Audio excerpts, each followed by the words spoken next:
Hello and welcome everyone to another Sales Hacker webinar.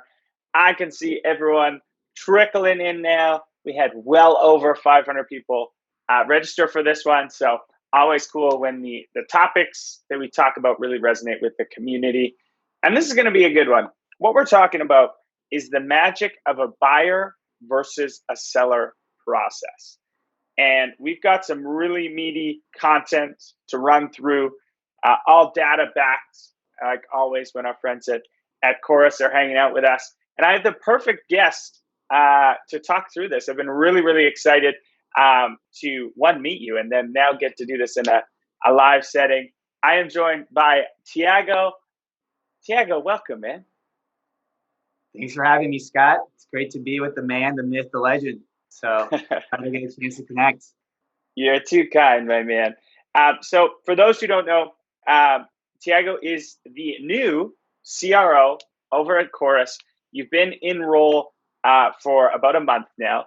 So I have a million questions about that. But before we go to kind of what I call, your superhero origin story and hear a little bit about your background, I want to quickly do some housekeeping. So number one, as people kind of continue to come in, these are all recorded.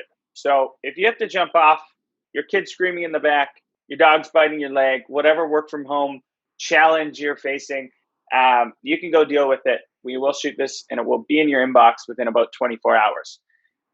So that's number one. Number two is, like I said, we've got a presentation and we're going to be running through lots of meaty content, a lot of data-backed tips and tricks that we're going to kind of outline. But this is always way more fun for myself and for Thiago when we know who we're hanging out with. So there is a chat function at the bottom there.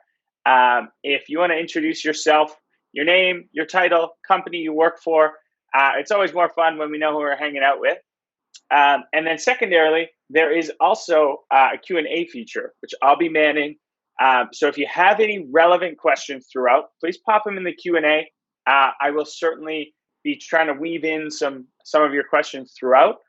And then we're going to do something a little bit differently at the end. So we're going to spend 10, 15 minutes on a Q&A at the end. And it's actually the first time we've done this in Sales Hacker history.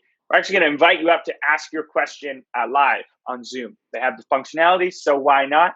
How we're going to do that is put your question in the Q&A, and then I will go at the end and invite 2 or 3 people up to ask your question in front of the whole group. So that's the boring stuff out of the way. Without further ado, Thiago, let's flip it back to your background, man. How did you become a CRO at such a cool, fast-growing company? Yeah, thanks, Scott. Yeah, the journey was the usual one, right? So I kicked off my career in SaaS, started a company called Responses. Got to learn from some incredible mentors there that really helped me and continue to help me throughout my career. We went public. We got acquired by Oracle. And then I decided to take the leap into a company called Huddle, which is a sports software company based out of Lincoln, Nebraska, where I led all the customer-facing teams there. And I had the opportunity to be a customer of Chorus during my career. And when the opportunity opened up for the CRO role here, I jumped right into it. Mm-hmm. Such an interesting background and cool because you got to experience so many different stages, right? Like I imagine, Responses, you've got this startup, you see it come from, 0 to 1, and then an acquisition like Oracle, you're all of a sudden thrust into this, monstrous enterprise organization. You see how the cookie is made at something that size, and then at Huddle, going all in on the revenue side, and now Chorus. How did you always have kind of an affinity for the revenue side, or is that something that was your focus, the whole way through, or did that kind of evolve over time? Yeah, I'd say it was more natural. My dad was also in sales in the past. Yeah. So growing up was something that I was just brought up with. and he taught me a lot. And I started early. I started by selling knives in high school, which then became door-to-door insurance selling at businesses. So I just always had an affinity for it and an interest. But I'd say that over time, especially over the last couple of years, it's become more focused on a customer obsession. And I really hone in on a lot of things that I think about from the customer standpoint and how to improve that. I like it, man. I like it. The amount of incredible leaders that I get to talk to that started out selling Cutco knives, I assume it was it Cutco, is insane, man.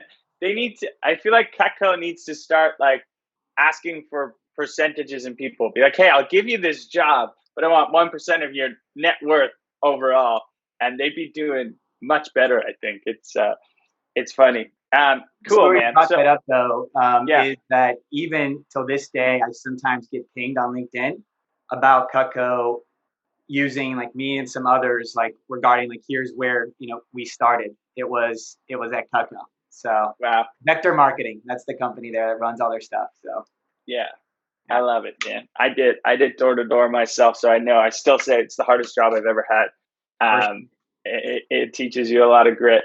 All right, man. Well, let's dive right in. So we're talking about the magic of the buyer versus seller process. Now, before we get there, I always love to do some quick polls, and I want to do two. One, to just find out kind of who we're hanging out with, and then the second question is, is your sales process currently today led by you, the seller, or if you're a sales leader, your team, or is it led by your buyer? I'm really curious to see who is running your sales process. And now I've got to kind of shut up because if I talk past this point, I always skew the results. But let's see where it goes. We'll give everyone another 5 seconds. 5, 4, 3, 2, and 1. All right, we'll close the poll there. Interesting. Okay, Thiago, I don't know if you can see the results, but what we've got is 46%. So almost half says my organization is running our sales process. 28% say my buyers have the reins of our sales process. 26%, which is more than I thought, actually. Actually, I'm not so sure. They don't know. Maybe it's them. Maybe it's their buyers. Who knows? They're just along for the ride. When you see those results, surprising, shocking? No, not at all. And I was actually expecting, well, in one way, yeah. But I thought I would see more of my organization is running our sales process. I thought it'd be the even larger majority of that. So yeah. All right, that is interesting. I just screenshotted that because I think that is interesting for sure. All right, let's do the next poll here quickly. This one helps us just as we go through. We know which kind of level to speak through a little bit. So which best describes your role? Individual contributor, frontline sales manager, sales leadership, ops and enablement, marketing, or customer success. And we will give 5, 4, 3, 2, and 1. All right. Helpful. 41% individual contributors, 7% frontline sales managers. A pretty healthy mix of about quarter are sales leadership. Lots of sales ops and enablement folks with us today as well. And then a sprinkling of marketing and success. Very helpful. Thank you, everyone. And quick shout outs to Antonio, Kevin, Alan, Daniel, Fiona, John, Brian, David, Lindra, Catherine, Andrew. Tons of people hanging out with us from all over the world. Thank you as always. But Scott, sorry to interrupt you, but I got to give a special shout out to Danielle here from Brazil. Danielle, tudo bem? So I saw somebody from Brazil, I do that. So there you go. You got it. Did you grow up in Brazil? I did. Yeah, I moved to the U.S. when I was 9. So yeah, cool. Very cool. Spent all my summers in Brazil. Lucky man. Lucky man. All right, let's dive in. And what I want to kick off is, just run through the agenda. So here's what we're hoping to get people leaving this. So what does this mean and why does it matter?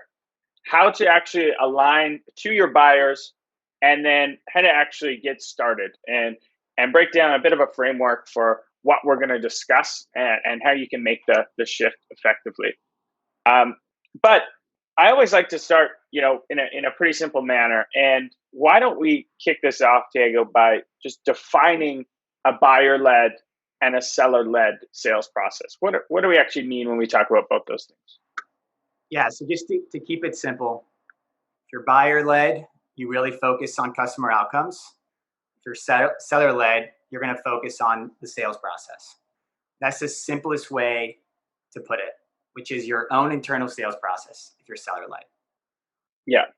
So put another way, it's like, you might have some internal milestones, and it's being like, okay, when a contract is signed, when we get a mutual action plan, all of these things, that would be seller-led. And then the customer outcomes, what would be an example of a customer outcome? Yeah, at every single step, customers want to get something out of that step. Maybe a first meeting for the sales side, we want to do tons of discovery. The customer actually wants to get a demo, right? They might want to have some clear ROI metrics to judge on by X stage, where for us, we're still figuring out the discovery side. So it just depends on how you establish things. Is it based on the buyer, or is it going to be based on the seller in your internal company? Got it. That makes total sense. And so that's interesting then. So going back to the poll, so that shows, half of the audience right now is focused on that internal side, which is not focused on business outcomes. Why should companies then care about the buyer-led process?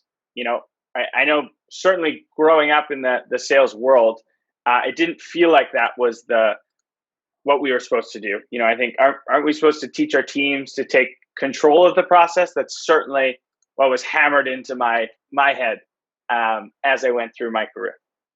Yeah, so the reason, which we'll get into a little bit later, is just based on data and the results. When you focus more on the buyer outcomes, the customer outcomes, you'll drive better results, which I'll get into here shortly. And I think also the misconception is you can still have more buyer-led, buyer-focused process internally and still have control of the process. I think it's a misconception, and it's often tied to the fact that we look at things linearly, typically, in the sales process, rather than like a never-ending circle that may jump around a little bit. So, right, yeah, and that's the basis of what we're going to talk about today. I love it. Let's dive in, my man. Cool. So, what does this mean and why it matters? So, we'll first start with some validation that we found. Where Forrester tells us that 59% of B2B buyers, they prefer to go online instead of interacting with us, which is unfortunate. And this has a direct impact on where buying groups are actually spending their time. And this keeps dwindling year over year. So now we only have about 17% of the entire buying process actually being spent with the potential suppliers. This is a tough thing to stomach, and I want our team to be spending more and more time with our customers. So it just requires us to start looking at things from a different perspective. Mm-hmm. And unfortunately, the result that we're seeing is that 77% of these B2B buyers are stating that their latest purchase was difficult, was complex. And while a lot of us would celebrate for getting that deal done, I would argue that because of this, you already start a certain unnecessary friction very early in the process, that it's going to make it hard for even your next renewal, but definitely in terms of expansion and the opportunity to overcome that. Mm-hmm. This is crazy. 77% of buyers state that their latest purchase was very complex or difficult, not just slightly, they're very complex or difficult. Yep. Can you guess as to what this this stems from? Is this them having to, first interact, at least in the tech, ecosystem with like a BDR, and then they have to go through this discovery process and get like qualified in and qualified out, and then they're passed to account executive, and then they got to go through all these steps. What is making this so complex, do you think? Yeah, I think it really comes back to the fact that we have our own internal processes that we try to funnel everyone into a one size fits all approach. Yeah. And people just don't feel that way, right? Even think about ourselves as individuals. When we go and make a personal buying decision, right? You might focus on something very differently than me, Scott. But when it comes to the B2B buying world, most of the time we're just trying to funnel people through one way that they're allowed to go through our process, or it's just not gonna work for us. Yeah, so interesting. It reminds me of this story. So a couple of months back, I was looking for software to utilize LinkedIn Live. You actually need like a third party thing to actually hook it up. And I basically like texted a bunch of people I knew would know something about this software, came back with a couple of names, did a little bit of research on the companies, found what I wanted, put in like a form, then got impatient, saw one of them had chat. So then I chatted immediately. Hey, I put in a form. I want to talk to someone. Got someone. Was like a BDR. I was like, hey, I need this live like tomorrow. I'm willing. Like, let's just go. And she said, oh, like there's no time on my AE's calendar. And I was like, okay, well, like you have competitors. I wasn't being like a prick, but I needed this up. I needed this. We had an event the next day, and that was the only reason, because I brought up her competitors to go, okay, I think we can do it. Push me to an AE, accelerated cycle, and then it got done. And I could only imagine if she had put up too many roadblocks, they would have completely lost like arguably the easiest deal of all time, because they were being internal focused versus what I needed. Which I can imagine a lot of buyers experience a similar thing, and that's why this number is so high. Yeah, absolutely. And I've had some of the very similar experiences as well. And it really hit home when I started fully owning a budget and doing a lot of the purchasing as well. You really start to feel it from a different perspective. It's invaluable insight that you can get as a leader. Yeah, totally. That would be interesting. You have this perspective of, on the seller side and the buy side, which is interesting. All right, let's keep this rolling. Yeah, and to just dive a little bit deeper into some of the differences, right, that we have across both processes, and I already alluded to this during our conversation, is the buyer-driven process, it just sort of goes all over the place, right? Sometimes you got to get new people involved, and you're sort of identifying new problems, even though you should be maybe even in the negotiation phase, or somebody else that jumps in. And unfortunately, in that seller-driven process, you are constantly, well, wait, like we're from evaluation negotiation. We're supposed to be flowing things in this way. Like, what do you mean we got to interact with somebody else, right? And it's just making those type of friction points a little bit easier, and understanding what is going on from the buyer standpoint can really help in moving things forward.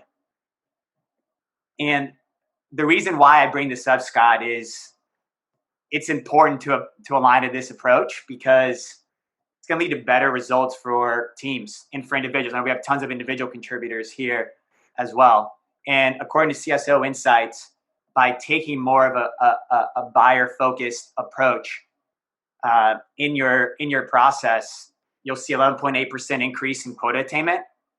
And even knowing that, unfortunately, only about under 20% of orgs are actually aligning with the overall buyer's process.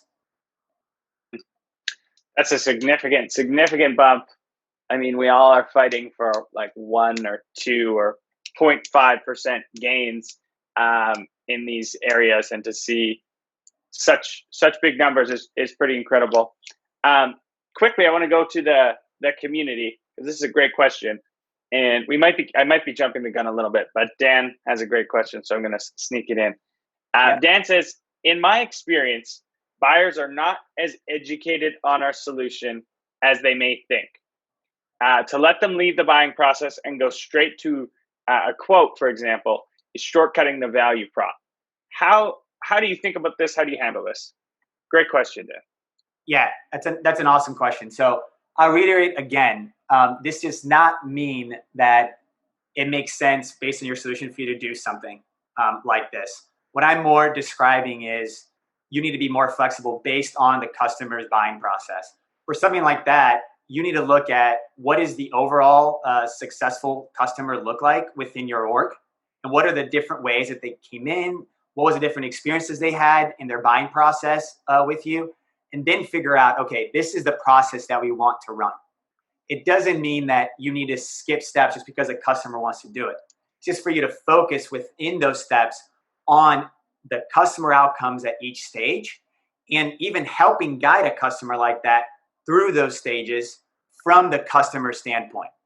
So I know that was a mouthful, but I hope I could provide some context on what I'm saying. Makes total sense. Makes sense. Yeah. All right, let's keep this rolling.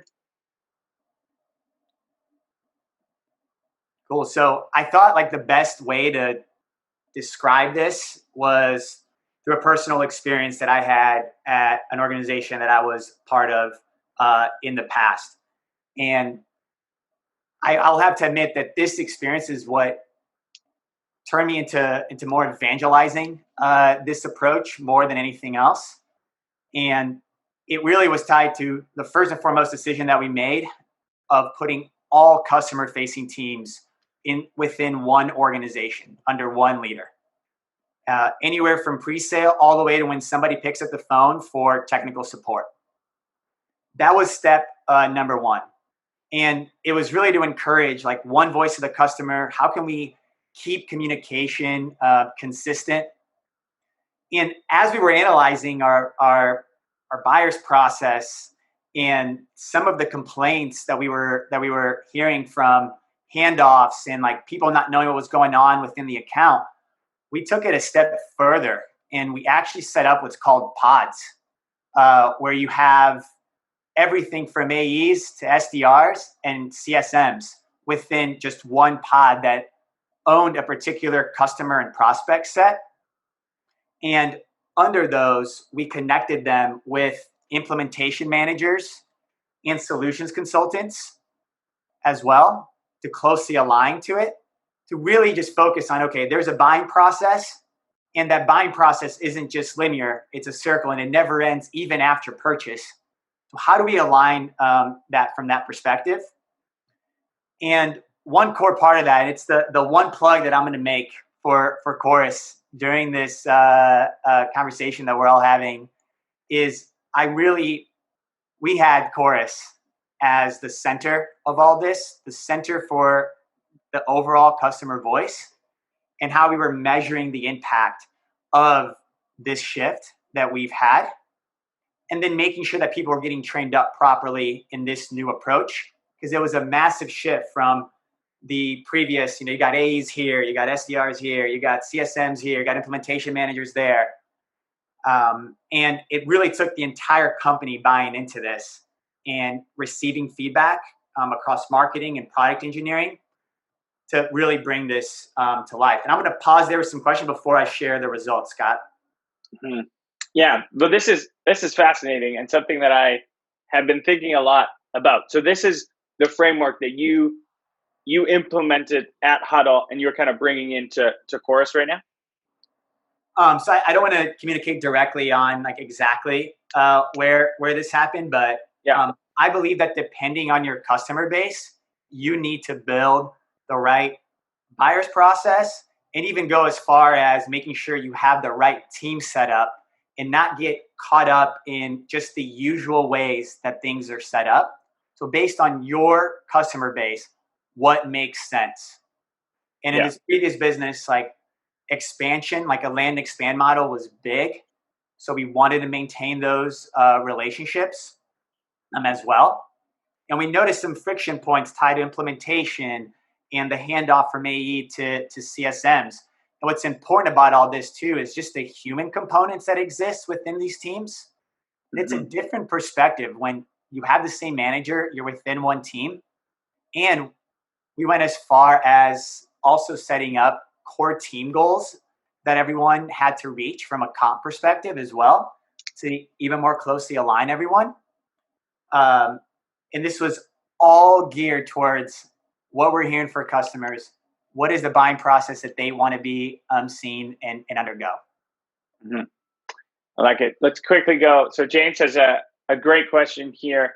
Can you give an actionable way of some examples of how you would group these pods? So would it be by product? Would it be by like you could have an enterprise pod and a mid-market pod, or what are some examples of how you would pod this up in a business? Yeah, I refer back to my comment that I think this may not be the right setup for all companies. Right? So first and foremost, it's really going to depend on your motion, also your staffing level, where you are in your trajectory as an organization. Do you have well-established processes across these individual roles prior to moving to this? But I think the overall feedback that I'll have is focus on the customer and the customer base that you're selling into and continue to support ongoing. For me, I really focused on market from a market perspective and size. Those were the two major components that I took into account to make sure that we can have people that are experts in that particular area and can really be the type of consultants that our customers were looking to align with. Yeah, makes total sense. Interested to hear a little bit about the results that came from this kind of experiment. Yeah, the results were astounding. So way better than even expected. And I want to also iterate that this did involve really focusing on this buyer-led process. It also involved an increase in investment as well from the team in people, tools, and obviously the process. And overall, the results that we had is we had a 13% reduction in CAC. We had an increase in renewal rate by 3%. And by the way, I'll get more into the process later. We tested this out over time. We didn't just turn this on and let's go. So we wanted to have control groups to really test things out on. We saw a 15% increase in AE productivity and a 32% increase in ACV, which, those last two start to better align as well, especially the increase in ACV of why we saw that reduction in CAC, right? Yeah. And I'm a big believer because we align so closely to this buyer-led process and based on what I already mentioned from CSO Insights, this is what drives from this focus on the buyer-led process. This is huge. One clarifying question: what is AE productivity in your minds? What do you mean by that here? Yeah, so what I mean by AE productivity is what they were producing. So what number were they hitting by the end of the year? Based on the pod structure and without it. And when I mean the pod structure, I mean that focus on the buyer-led process and all the changes that we made tied to it. Yeah. Wow. Incredible. Not just activity metrics. We're talking hard end of the year numbers. And Steven Gonzalez brought up the activity metrics. So then you're going to get me going on a different rant. That's okay. 2 seconds, right? On that is, again, very customer outcome focused on that too. Less on just the number of people that are getting involved in an account, or even your broader activity, right? How many calls, etc. We started moving everything to more outcome based, the entire organization. So, yeah. I'm excited to dive into how to actually make this happen. Quick clarifying question from Steven Gonzalez. Steven, thanks for the question. Just wants the definition of CAC, customer acquisition cost. That's a great question because you are right. We use that word a lot, all across the industry, but not everyone uses the same definition.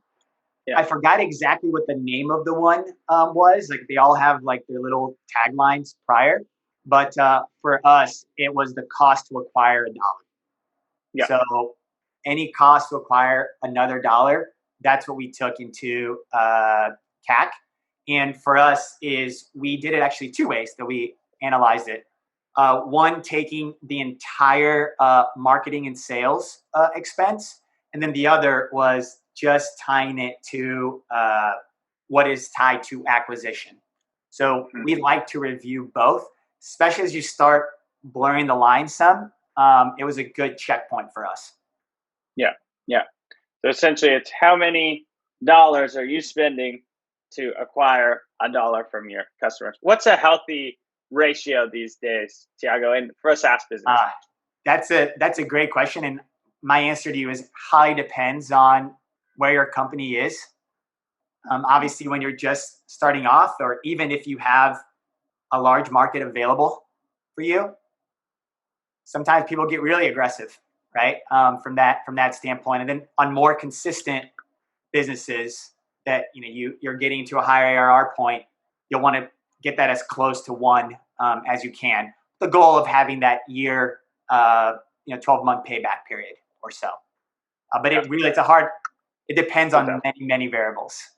It's a tough question. I was hoping you had the silver bullet. We're all searching. Bullet, I don't know what I'd be doing right now, right? Probably investing. Yeah. Probably doing more investments. Yeah. Yeah. I like it. All right. So did an excellent job framing this up so that I'm bought in. Let's talk about how to actually do this. How can one better align to buyers? Okay.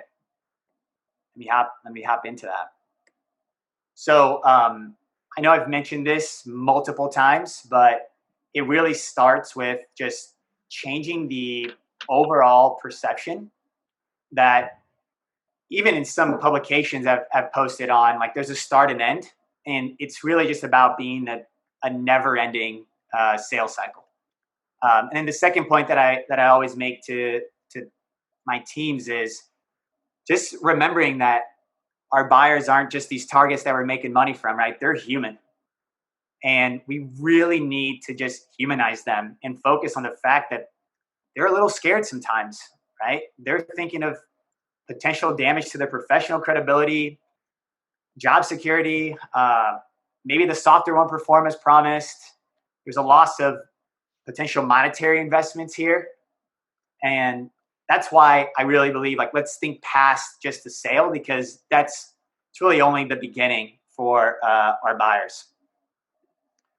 Now diving deeper into, I have just a quick 5-step process that I believe in, and yes, Scott, it's absolutely what we're going through at Chorus as well. And we're going through this process right now. Is first, you really just got to define your core internal team that's going to be responsible for really figuring out what is this buyer-led process going to look like? What is that journey going to look like?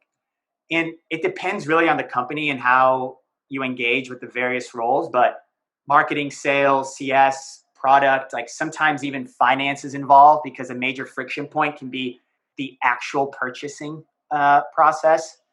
And making sure that you get this team aligned and ready to go along this journey. The second is, do not think about stages. My one comment on here, forget that you've ever been trained on stages. Is look at the overall customer journey, make a map, and just start drawing stuff up there, right? What are the usual ways that people get to us, and what are their processes? Check in with current customers that you have, or prospects. How do you foresee this? What does it look like for you across that? Quickly on that one before we move on. So I'm so on board with this, but sometimes I have difficulty. I think a lot of organizations do. Stages are so much easier to see, a visual representation, or kind of understand. When you think about the customer journey, how are you actually tactically mapping that out? Are there any tools you use? Is it a lucid chart? How do you make that known and easy to digest for people? Yeah, there were people that inputted this into, I'm sorry, I don't know exact right, but it's a Google product, like a diagram Yeah. piece. But this was done in a good old fashioned whiteboard that we kept up for months. Was not erased. Yeah. So like, it depends. Like in these days, right, we have to collaborate more. And we'll probably end up using something like a Lucid chart, which we are customers at Chorus. As we're starting this out, will be something that we're going to use. But you really have to stop thinking in stages and just map out this journey, right? And it's got to be from like even potentially thinking about a concept all the way through to renewal, expansion, right? Growing, and all the pain that could exist in between there. So this is really the full gamut of the customer. And that's my recommendation. Just start putting stuff out there, right? Start putting it out there. Don't overthink. The goal of this part is don't overthink. It's okay to put something that's not going to make sense later, right? Just go and get that feedback from your buyers and make it happen. I like it. Big whiteboard fan. I don't know if you can see, but all my windows are all marked up. My girlfriend loves it. Yeah. Then we move to more of the customer outcomes, which we already discussed a little bit before, but it's just thinking through as that you built out that journey. What are the outcomes that people want across that journey? Like you're almost establishing indirectly stages here, but you're more thinking about what does the customer want along this journey? What are these outcomes that they're seeking for? We talked a little bit like initially on the fact that customers will probably want a demo very, very quickly, and you have to figure out how to establish that. But this could also be tied to references. It could be figuring out like, oh, the outcome that I actually want is I need to figure out a way to actually compare the various providers that I'm looking at.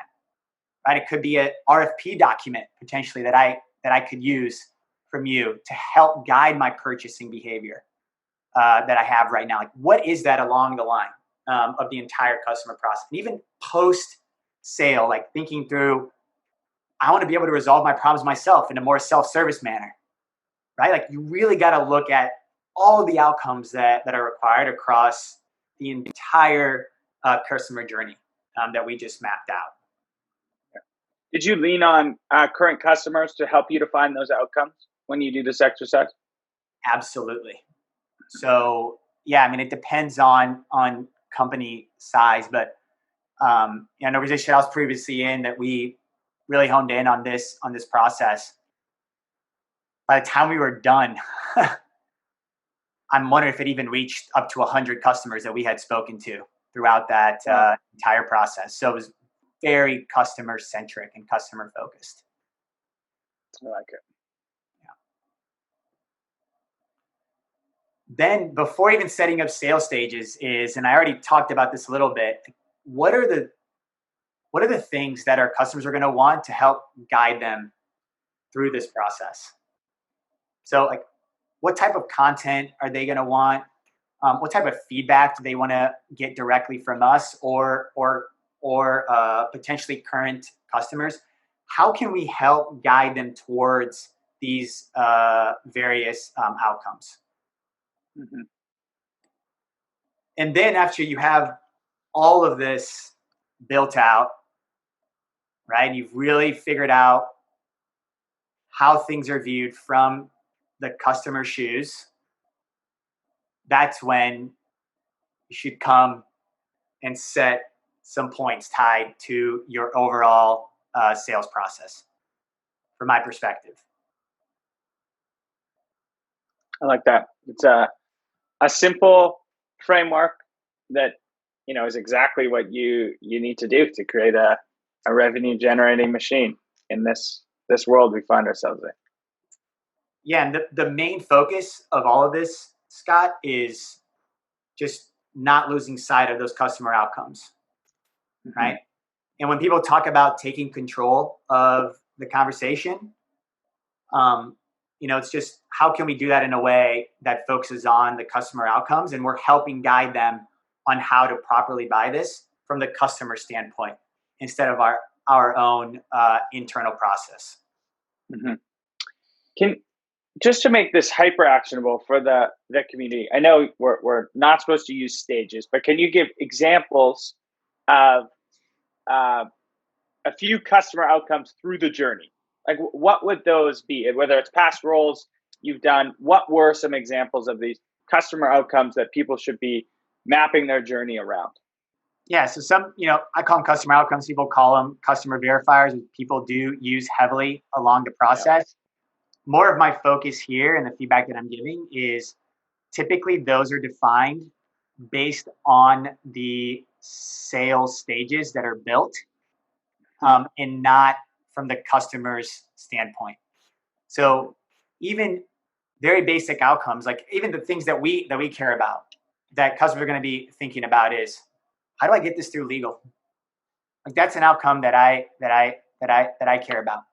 But there's a difference in friction point on when that happens and when it makes sense, and some of the things that we request to the customer in that process. So it's less about just the outcomes, because they're very similar to anyone that's using customer verifiers. It's more about building your process around those outcomes as a starting point. Got it. Makes total sense. We've got a lot of good questions coming in, but let's keep this rolling. Are we getting close to the end of the deck here? Yeah. So I did have like a quick personal story like to share about the overall process, and then just something to get you started, like a lightweight version for folks. So I talked a little bit about the pod structure and all that, but there was something I did undergo over 2 years at a previous organization that did start with us going along the entire 5-step process. It went way beyond just coming up with sales stages. It was looking at pricing and packaging. How do you make it more frictionless for people to buy from you? It went into some changes in product as well from feedback that we were getting that was keeping people from getting the full value of the overall product. And after focusing on all these areas, we first tested it out across just a few pods that we had. And we were a relatively large team at about 400 or so people that were customer facing. And we ran those tests for 6 months before we made a decision to bring that out to the entire team. And the rollout, as you can imagine, was a huge undertaking. And it was heavily focused on having a core component of your team in revenue operations aligned across the entire company, because again, this really does encompass your entire organization, in very focused groups where I used the plug, did heavily use Chorus to help us in rolling this out, to make sure that people were abiding and following the new way of going at market and interacting with one another. I like it. So should we take some questions, or should we just get right into the getting started? What do you think? Let's dive into getting started. Let's hammer this, because this is the most important piece, and then we'll invite a few people up in about 5-10 minutes to ask a few questions to bring us home. Great. So I fully understand that it's a big process to undertake, to go all the way from the start defining the team, all the way to actually getting that to align to the overall sales process that you implement across your organization. So from a lightweight exercise, like the feedback that I'd give, and it's something that I did use within my own teams, is you really want to expose the organization to this type of thinking. And a good way to do it is by making people do certain exercises. And the one that I recommend is just have your team map out the steps that the seller takes to close a deal. Probably 90% of the time, it'll just be your sales stages that people will come out with. And then follow that up with have your team map out the step that the customer takes to make a decision. And that's where you'll find just unclear alignment on how people think. And even some will even say, like, what are you actually asking me? I'm not sure what you're asking me. And it shows just how much certain folks are just focused on that internal process. And again, that just opens it up for people to be more receptive to the conversation. The third step is you got to really humanize the buyer from this target to being a human. So encourage your customers to come in and speak with your team about the things that are on their mind, the fears that they have, right? Just the pain that they've gone from making the wrong decision in the past, and the wins that they've gotten from making the right decision. Really humanize that entire process. Then you need to go back, right, from that and make some small tweaks to that buyer process, because you put that together with your team. Now, what happens after you involve a couple of customers? And then from that, just build a simple list of your customer outcomes, even that just fits within your overall sales process that you can implement in a couple of weeks. And that, to me, Scott, is just a lightweight version of getting going on this. And it's something that I've done in the past within my organizations. I like it. And would you recommend people are like, hey, I'm all in. Would you break these 5 exercises into over a couple of days? Do you think you can bang this out in like a 2-day exercise with the right leaders in the team? What's your thoughts on facilitating this? Yeah. So I love doing these during some sort of like kickoff, even if it's a mid-year type of kickoff. It's a really great way to get people to think differently in their approach. If you're going to want to actually roll out a full-blown process, then you're going to want to plan way beforehand, right? I'd say even 6 months before your next field kickoff. Yeah. But if it's just a lightweight version that I have built on here, I'd start with the field kickoff and already have planned customers to come in and speak to the team and define this during that time. And then over the next month or so, have that actually implemented into a more formalized process internally and within, if you have an enablement team as well. I love it. Awesome. Perfect. All right. Is there any last bit to this get started section, or should we start hammering through some questions? Perfect. No, yeah, we can hammer through some questions. Let's do it. I think you're going to call out people, right? We're going to take. Oh yeah, we're doing it. This is going to be the first time. All right, Andrew Horton, you are the first one to come up on the Sales Hacker stage live ever. So let's see here. Andrew, welcome in. Hey guys, thanks for calling me up. Of course, man. Welcome. How you doing? Doing well. Yeah, so we're talking about being buyer focused versus sellers focused, of course. So really my question is, one, how can you be buyer focused when they haven't engaged with your company yet? They might not even know who you are. Which also leads to the point, do you treat leads created from your demand marketing team differently than you would prospects through cold outreach? Yeah, so great question, man. Two separate questions there. So the goal of this is, how do you have an approach to how you are attacking the market and how you're dealing with your customers that are defined based on customer outcomes? So it's not that just it has to be particular every time to every single customer. It's just what gives you the largest likelihood that you will align to the buyer process within your market by setting up your internal process based on your customers and their customer outcome.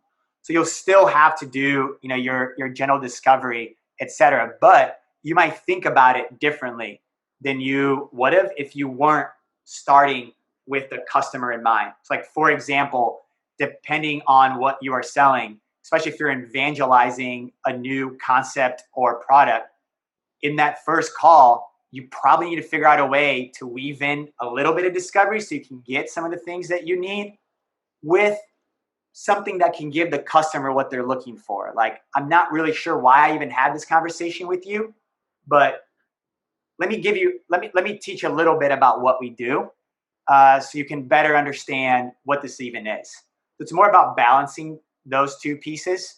And again, giving you the right framework to start off with that gives you the highest probability to align well with what the customer potentially wants to invest their time in. Your second question from like inbound to outbound. Yeah, you're right. Like when it's inbound, there's a little more qualification right off the bat, right? That happens within, for us, it would be our BDR team, where like more of outbound, probably evangelizing something a little bit more.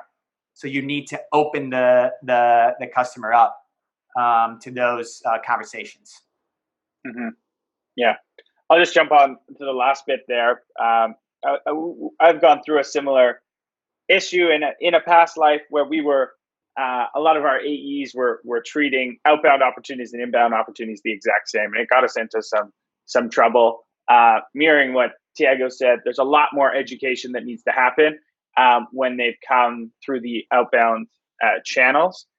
And what I found, like a really actionable kind of tip, and something I'm thinking a lot about these days, is instead of going right into like, a product demo or something for these outbound leads, do something more like an assessment or a diagnosis of their current state, and something that can help them benchmark where they're at in whatever area and problems that you solve against their peers. Everyone wants to see how they stack up. So that's something that can help you with kind of the education process instead of just jumping right into it. But great question, man. Thanks for coming out. Awesome. Thank you. All right. Let's do one more of these. Let's go with Antonio Leon. Let's see if we can invite him on. Hey guys. All right, Antonio, what's up, man? Welcome. Hey, thank you. Yeah, thanks. Been enjoying some of these sessions, by the way, guys. Very helpful. My question, I've been doing this for about 20 years. I mean, sales in general. So I'm a strong believer in relationships, as I put in my question, to build partnerships with prospects and customers. But during lockdown, I found it increasingly difficult to engage. And I buy into what you're saying here. If you look at the seller process, buyer process, and have this framework. But things I'm seeing and things I'm hearing from colleagues and partners is that people aren't opening as many emails. They're not picking up the phone as much. So are there any other ways? I know LinkedIn is a way of making a touch, but any other frameworks or methods you guys are seeing successful? Mm-hmm. Yeah. Do you want me to kick off first, Scott? Yeah, go ahead. Yeah. So yes, one area that I found to be very successful is while this is happening, people are also yearning for community. So this is a perfect example. The fact that you're here right now and we're having this discussion, and we have a group of 70 other people here right now that are joining this discussion. If there are ways for you through the company that you're working for to have the ability to give the opportunity for different types of leaders to get together and communicate with one another, we're all missing that right now, especially in our revenue world, right? Where we're so people-centric and used to being in discussions with one another all the time. I've seen that be very, very helpful. And even some of the things that I'm responding to are tied to that. And also because there is some uncertainty right now, I'm just a sponge right now, and I want to learn from various folks right now as well. I don't know what else you want to add too, Scott, to that. You have great perspectives on this. Yeah, I love that point. Huge fan of community. Antonio, who do you sell into? If you don't mind me asking. Pretty much our large corporate clients here in St. Louis. So anything between 1,000, 10,000 users. They're typically large, complex sales. So the idea of just a quick touch point and a quick conversation doesn't really fit. So that's why I say the relationship building process has been super powerful in the past, but I don't feel I have that luxury anymore. So I'm like, okay, I need to pivot. How do I pivot, but still make it valuable versus just like say a quick touch point via LinkedIn or an email that I see, tens or if not hundreds a week myself. And it's like, well, it's that noise. It's kind of the same messaging. So yeah. Is it a technical buyer or is it a business buyer? Are you selling it to like revenue leaders, marketing leaders, CIOs, CSOs? We sell to both really. It's across the board because we sell public cloud, hosted managed services, as well as then on-prem, hardware. So it's really across the board. So we're looking at different ways of engaging customers, deeper, wider within accounts. But again, it's just that opportunity to have a very, quick, valuable touch point. I'm personally struggling with, and that's what I'm saying. If there's people are seeing success in a particular way, I'd love to hear it. Yeah, here's one thing that I can say that we've had tremendous success at over the last little while, and it goes in the same line of Thiago's kind of community. So everyone right now is looking to level up. A lot of people are taking this time to reset, level up, and they're looking for ways to interact with peers and get through this next big bump in digital transformation that we just kind of accelerated 3 or 4 years. So what I would do, in your opinion, in your case, would be set up a podcast or a live webinar series similar to this, or a LinkedIn series like this, and then instead of reaching out to those buyers and saying, "Hey, come check out our live, our cloud hosted services or whatever," you can actually invite them on to your video series, your content series, even if it's, you're aggregating things in an ebook. Doesn't matter what the form of the content is. Invite them to collaborate with you on that, and then build that as a resource for your buyers. And when you're interviewing them for that resource, it gives you an opportunity to build that relationship with them. And we found that, about 90% of people, because we all have egos, they want to, collaborate on something like that if it's going to be, valuable to their peers. It kind of puts them on a pedestal. It's probably a miss by me already then, because we have something called Podcast Go, which is our podcast series, and then we also have regular webinars, which obviously I invite folks to. But I think the idea of pulling people into the podcast would help. So I'll look at that. Yeah, thanks. Yeah, give it a shot. Thank you. All right, let's. I'll do a couple more rapid fire ones, and then we'll do this one. Okay. Prem has a clarifying question. Can you give an example of a customer outcome other than ROI? What's another customer outcome? Yes, it's more about the customer outcomes along the entire purchasing cycle. So like I mentioned, I keep going to this like simplistic one, but it's even the fact that somebody, a customer may want a little something more from that first conversation that you're typically willing to give.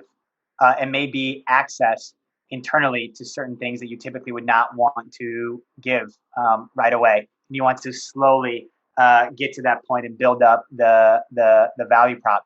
It might be a customer outcome that they want to actually have a better defined criteria of how to compare you to your competitors. How can you make sure you have that ready for them so they can achieve that outcome that they desire?